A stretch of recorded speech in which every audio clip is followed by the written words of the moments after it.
আমাদের সজাগ থাকতে হবে। এই ষড়যন্ত্র শুধুমাত্র ওই চিন্ময়ের জন্য তা না, এই ষড়যন্ত্র বাংলাদেশের অস্তিত্বের বিরুদ্ধে ষড়যন্ত্র। এই বাংলাদেশকে ধ্বংস করে দেওয়া, বাংলাদেশকে কেউ কেউ বিভিন্ন ভাবে হুমকি দেওয়ার চেষ্টা করে ওই চিকেন নেক দখল করে নিবে। আরে ভাই, দখলের দিন শেষ। বুঝতে হবে এত বাহিনী থাকার পরেও পালিয়ে যেতে হয়েছে। 18 কোটি মানুষের 36 কোটি হাত থাকার পরে দখলের স্বপ্ন দেখেন, সেই স্বপ্ন দিবা স্বপ্ন থেকে যাবে। 36 কোটি হাত প্রতিরোধ করবে যে কোনো এই সমস্ত সংস্কার সম্প্রসারণ করার চেষ্টা করবে। আধিপত্যবাদী সম্প্রসারণবাদী যে কোনো উদ্যোগকে এই সরকার শুধু নয়, এদেশের মানুষ 18 কোটি মানুষ ঐক্যবদ্ধভাবে প্রতিরোধ করবে। আজকে তারা জোর গলায় বলে, কি বলে, জাতিসংঘ শান্তিরক্ষী বাহিনী নাকি দরকার। আরে বাবা, তোমার এখানে বলে ওই দিন একটা মসজিদের জায়গায় 5 জন মুসলমানকে তারা মেরে ফেললো। কই, সেখানে তো জাতিসংঘের জন্য বলো না, বাবরি মসজিদের জন্য বললো। তোমার গুজরাটে এত বড় কিলিং হলো, তুমি তো বললা না। এবং আজকে তুমি আজমিরকে নিয়ে প্রশ্ন তুলেছ, যে আজমিরে হিন্দু মুসলমান বৌদ্ধ খ্রিস্টান সকল ধর্মের মানুষ আজকে প্রায় 100 বৎসর যাবৎ যেখানে সেখানে মানুষ যায়, আর সেই জায়গাতে আজকে আপনারা প্রশ্ন তুলতেছেন। 1947 সনে তখন দেশ স্বাধীন হয়েছিল, ভারত হয়েছিল, পাকিস্তান হয়েছিল, তখন তো ডিক্লারেশনের মধ্যে ছিল। 1947 সনে ধর্মীয় স্থাপনা যেটা যে অবস্থায় আছে, একমাত্র অযোধ্যা ছাড়া আর কোথাও কোনো পরিবর্তন হবে না। আজকে কিন্তু ভারত তার দাদাগিরির কারণে আজকে সে তার সেই ডিক্লারেশন থেকে সরে যাচ্ছে। অর্থাৎ তারা তাদের যে কর্তৃত্ববাদী শাসন, যেটি আমরা পতিত স্বৈরাচারের কাছে দেখেছি, আজকে ভারত কিন্তু আর গণতান্ত্রিক রাষ্ট্র হিসাবে আছে কিনা এটা বিরাট বড় প্রশ্ন।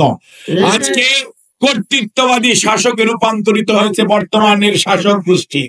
আমরা স্পষ্ট করে বলতে চাই, ভারতীয় মানুষের সাথে বাংলাদেশের মানুষের কোনো শত্রুতা নেই। আর এই বাংলাদেশে আমরা হিন্দু মুসলমান বৌদ্ধ খ্রিস্টান চাকমা মারমা সাঁওতাল গারো আমরা সবাই বাংলাদেশি। আমরা কেউ সংখ্যালঘু না, আমরা কেউ সংখ্যা গুরুও না। আমাদের পরিচয় আমরা বাংলাদেশি এবং আমরা সকল ধর্মের স্বাধীনতায় বিশ্বাস করি। সাম্প্রদায়িক সম্প্রীতির উজ্জ্বল উদাহরণ বাংলাদেশ। তার প্রকৃষ্ট প্রমাণ, রাজবাড়িতে কয়েকদিন আগে কয়েকজন শ্রমিককে পিটিয়ে মেরে ফেলা হয়েছিল, তারপরেও রাজবাড়ির মানুষ তাদের যে ধৈর্য এবং তাদের যে সাম্প্রদায়িক সম্প্রীতি দিয়ে হাইকে কুপিয়ে মেরে ফেলবেন। আর আমি আপনার সেই নৃশংস দৃশ্য দেখার পরেও ধৈর্য ধরে আমরা কোনো অবস্থাতেই কোনো ধরনের বিশৃঙ্খলা সৃষ্টি হোক, এটি বাংলাদেশের কোনো মানুষ চায় না, সরকার চায় নাই, কোন রাজনৈতিক দলও চায় নাই। সকল রাজনৈতিক দল ঐক্যবদ্ধভাবে সরকারের পাশে, দেশের পাশে, দেশের স্বার্থে আজকে একত্রিত। কোনো অবস্থাতেই সাম্প্রদায়িক সম্প্রীতির রক্ষার জন্য কোনো অবস্থাতেই কোনো উস্কানিতে পা দেওয়া যাবে না। কারণ তারা চায় আমাদেরকে, আপনাদেরকে বিপদগামী করতে।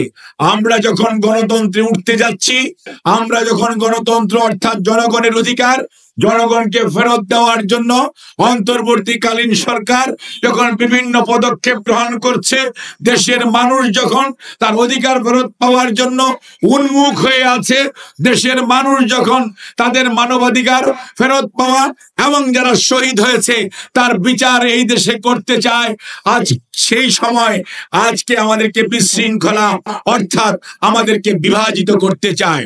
মনে রাখতে হবে, বিডিআর কিলিং বলেন আর এই বিগত 15.5 বৎসরে আমাদের যে শত শত ভাই গুম হয়েছে, কত কত নেতা কর্মীর ফাঁসি হয়েছে, কত কত নেতা কর্মী শহীদ হয়েছে, প্রত্যেকটার বিচারের প্রশ্ন যখন আসতেছে তখনই বাংলাদেশকে বিশৃঙ্খলার দিকে ধাবিত করার চেষ্টা করা হচ্ছে।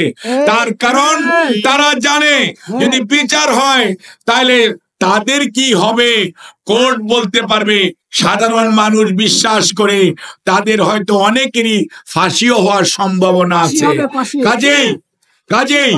কাজেই আজকে যাদের বিচার হওয়ার সম্ভাবনা, তারা তো প্রবলেম সৃষ্টি করবেই, এবং তারা আজকে বিশৃঙ্খলা সৃষ্টি করে আমাদের মধ্যে বিভাজন তৈরি করতে চায়, আমাদেরকে সারা পৃথিবীর কাছে পরিচিত করতে চায় যে আমরা একটি সাম্প্রদায়িক, উগ্র সাম্প্রদায়িক দেশ অথবা আমরা জনগোষ্ঠী।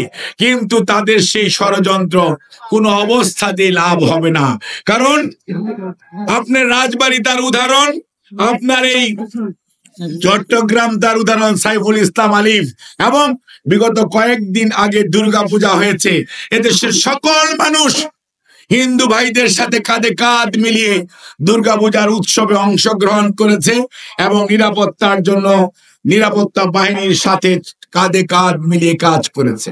কাজেই আবার মুসলমানদের প্রোগ্রামেও এই অন্যান্য ধর্মের মানুষরাও অংশগ্রহণ করে, অর্থাৎ এই দেশ সাম্প্রদায়িক সম্প্রীতির উৎকৃষ্ট উজ্জ্বল উদাহরণ এই দেশের আছে। কাজেই কোনো অবস্থাতেই ভাইয়েরা আমার, আমাদের সজাগ থাকতে হবে। এই ষড়যন্ত্র শুধুমাত্র ওই চিন্ময়ের জন্য তা না, এই ষড়যন্ত্র বাংলাদেশের অস্তিত্বের বিরুদ্ধে ষড়যন্ত্র। এই বাংলাদেশকে ধ্বংস করে দেওয়া, বাংলাদেশকে কেউ কেউ বিভিন্ন ভাবে হুমকি দেওয়ার চেষ্টা করে ওই চিকেন নেক দখল করে নিবে। আরে ভাই, দখলের দিন শেষ। বুঝতে হবে এত বাহিনী থাকার পরেও পালিয়ে যেতে হয়েছে। 18 কোটি মানুষের 36 কোটি হাত থাকার পরে দখলের স্বপ্ন দেখেন, সেই স্বপ্ন দিবা স্বপ্ন থেকে যাবে।